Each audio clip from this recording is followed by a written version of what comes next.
दा नोंथांमोना माहायबा बेरायहैयोब्ला नोंथाङा बारा भाषा रोङाब्ला जोङो मोनसे एप्सनि गेजेरजों गोरलैयैनो बुजिना लानो हागोन लोगोफोर। दिनै आं नोंथांमोननि गेजेराव मोनसे एप्सनि भिडिअ लानानै फैदों। बे एप्सआनो जाहैबाय गुगोल ट्रेन्सलेट एप्स। दा आङो आंनि प्ले स्ट'र एप्सखौ अपेन खालामबाय। बिनि उनाव जोङो नैबे सार्चनि आइकनाव थुनानै बेयाव सार्च खालामनांगोन गुगोल ट्रेन्सलेट एप्स लोगोफोर। दा जोङो बे एप्सनि गेजेरजों जोङो मोनथियै भाषाफोरखौ मोनथिनानै लानो हागोन, बुजियै भाषाखौ बुजिनानै लानो हागोन। दा आं बे एप्सखौ अलरेडि डाउनलड खालामना लाखादों। दा नोंसोरो बेयाव नुनो मोनदों 1 बिलियन लोगोफोर, 1 बिलियन मानसिफ्रानो बेखौ डाउनलड खालामना लादों। दा लोगोफोर जोङो गुगोल ट्रेन्सलेट एप्सखौ मानो नांगौ होननानै बुङोब्ला जोङो बे गुगोल ट्रेन्सलेट एप्सनि गेजेरजों मोनथियै बुजियै भाषा एबा लेंगुवेजफोरखौ मोनथिनो मोनो, गोरलैयैनो बुजिनो हायो। आं दा बारा गोबाव खालामालासे आङो दा बेखौ डाइरेक्ट अपेन खालामनानै नोंथांमोननि सिगाङाव दिन्थिनोसै। दा अपेन खालामनाय लोगो लोगो नोंथांमोना नैबेबायदि अपसन नुनो मोनगोन। दा बेयाव दङ इंलिश, ओरै फारसेथिं दङ हिन्दी। दा आं बेयाव इंलिशनि व्हाट इज इउर नेम मानि मुं सोंनोसै आङो बेयाव। दा बेयाव टाइप खालामनाय लोगो लोगो बियो डाइरेक्ट हिन्दीयाव ट्रेन्सलेट जागोन लोगोफोर। दा नोंसोरो बेयाव नुनो मोनदों नै डाइरेक्ट बियो हिन्दीनि ट्रेन्सलेट जाबाय। नोंथाङा जुदि इंलिश रोङाब्ला बेयाव नोंथाङा हिन्दीनि नायनो हाबाय, बा हिन्दी रोङाबा नोंथाङा इंलिशनि नायनो हाबाय।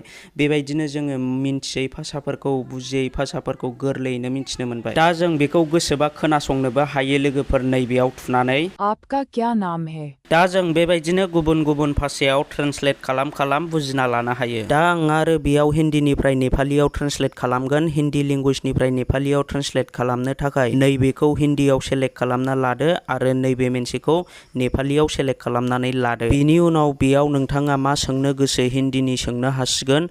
दा आं बेयाव हिन्दीनि आपका नाम क्या है टाइप खालामनोसै। टाइप खालामनाय लोगो लोगो नायदो नै नेपालिनि ट्रेन्सलेट जाबाय लोगोफोर। आरो दा जों बेखौ गोसोबा खोनासंनोबो हाबाय नै बाहाय थुनानै। तिम्रो नाम के हो? आरो जों बेखौनो दस्रा भाषायाव सोलायबावनोबा नैबेयाव थुनानै बेयाव गोसोबायदि मा लेंगुवेज दङ ट्रेन्सलेट खालामनो हागोन। नाथाय बेयाव बर' लेंगुवेजआ गैया लोगोफोर। दुखुनांथाव बाथ्राया बिसो एसामिस, बेंगलिफ्रा दंबावोसो। उननि समाव बर'आबो थाफागोन बा बर'आबो आपडेट जागोन होननानै आङो आसा खालामबाय। दा आं बेयाव चाइनिसनि लेंगुवेजखौ सेलेक्ट खालामना हिन्दीनि आपका नाम क्या है टाइप खालामगोन। जों जुदि दस्रा चाइना हादरफ्राव थाङोब्ला जोंखौ बे एप्सआ हेल्प खालामगोन। आं दा बेयाव हिन्दीनि आपका नाम क्या है टाइप खालामनोसै। टाइप खालामनाय लोगो लोगो नायदो लोगोफोर बियो डाइरेक्ट चाइनिस भाषायाव ट्रेन्सलेट जाबाय। 你叫什么名字？ दा जों बेबायदिनो बे एप्सनि गेजेरजों गुबुन गुबुन भाषायाव दस्रा रावजों रायज्लायनो हायो लोगोफोर। दा बे गुगोल ट्रेन्सलेट एप्सआव गोबां भाषाफोर दङ। नोंथाङा जुदि स्टुडेन्टब्ला बे गुगोल ट्रेन्सलेट एप्सआ जोंखौ गोबां हेल्प खालामगोन होनना आं सानो। दा जों बे एप्सनि गेजेरजों मा भाषाखौ मोनथिनो लुगैदों बेखौ मोनथिनो हागोन। दा नोंथाङा स्टुडेन्टब्ला नोंथाङा इंलिश वार्डखौ बारा बुजियाब्ला इंलिशनिफ्राय दस्रा भाषायाव ट्रेन्सलेट खालामना बुजिना लानो सानदोंब्ला गोरलैयैनो जों बेखौ दस्रा भाषायाव ट्रेन्सलेट खालामनानै नायनो हागोन।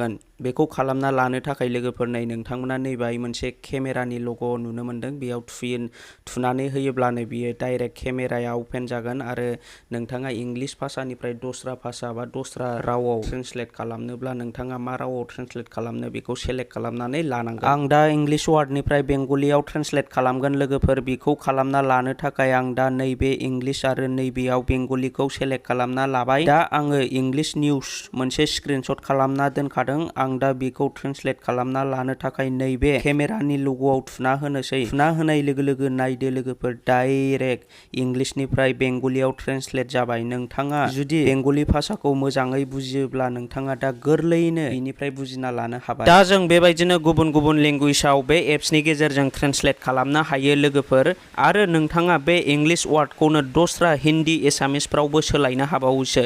दा बेखौ सोलायनो थाखाय नोंथाङा नैबेहाय थुदो। बेयाव थुनानै नोंथाङा मा लेंगुवेजाव सोलायनो, हिन्दी बा हिन्दी, एसामिस बा एसामिस। आं दा नोंथांमोननि सिगाङाव बेखौनो बे इंलिश वार्डखौनो आङो हिन्दी लेंगुवेजाव सोलायनानै दिन्थिबावनोसै। नै दा नोंथांमोना बेयाव थुनाय लोगो लोगो बियो गासिबो इंलिश वार्डआ हिन्दीयाव ट्रेन्सलेट जाबाय लोगोफोर। दा जायफ्रा इंलिश वार्डखौ हिन्दीयाव ट्रेन्सलेट खालामनो सानदों बेबायदिनो खालामनानै लाबानो जाबाय लोगोफोर। आरो नोंसोरो दा बेयाव नुनो मोनदों कनभारसेसन। बे कनभारसेसन अपसननि गेजेरजों जोङो दस्रा गुबुन गुबुन हारिनि मानसिजोंबो रायज्लायनो हायो लोगोफोर। दा नोंथाङा मा भाषा रोङो बेखौ सेलेक्ट खालामना लादो। जेनेबा एगजाम्पोल हिसाबै इंलिश आरो हिन्दी नोंथाङा बिराद इंलिशल' रोङो हिन्दीखौनो बुजिया दा नोंथाङा इंलिशखौ सेलेक्ट खालामनानै लादो आरो दस्राया इंलिशखौनो जेबो बुजिया हिन्दील' रोङो दा जोङो नैबेयाव मोननै माइक नुखागोन नोंथाङा बे नोंथांनि लोगोखौ हिन्दीयाव बुंहोदो अट'मेटिक बेयो इंलिशाव ट्रेन्सलेट जागोन नोंथाङा जेसेबां हायो नोंथाङा